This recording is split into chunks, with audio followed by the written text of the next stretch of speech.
আসসালামু আলাইকুম। আজকে আমি রান্না করব চাপিলা মাছ। মাছটাকে সুন্দর করে মরিচ হলুদ লেবু রস দিয়ে ভেজে নিচ্ছি। মাছটা এক পাশ হয়ে গেছে, উঠিয়ে দিচ্ছি। আমি আলু বেগুন দিয়ে চাপিলা মাছ রান্না করব, তাই ভেজে নিচ্ছি।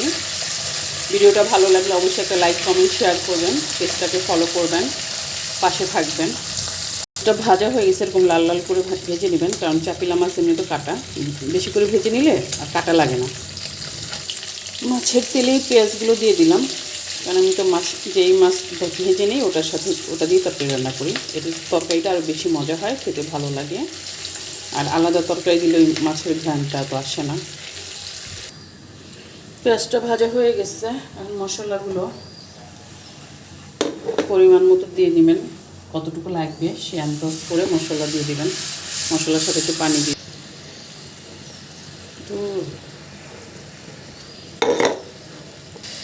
দিয়ে দিচ্ছি তরকারিটাকে ভালো করে কষিয়ে নেবেন। মশলা তরকারি দুইটাই ভালো করে কষিয়ে নিতে হয়। এভাবে নেড়ে চেড়ে এখন ঢাকনা দিয়ে ঢেকে দেবেন, তাহলেই হয়ে যাবে তরকারি।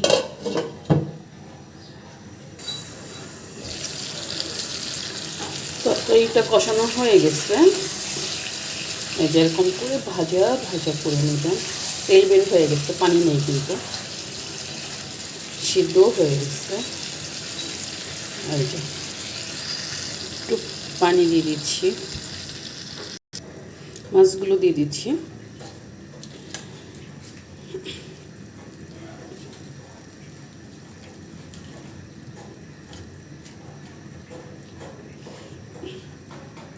এখন আপনি ঝোলটা কতটুকু খাবেন সেটা আপনার উপরে করবে।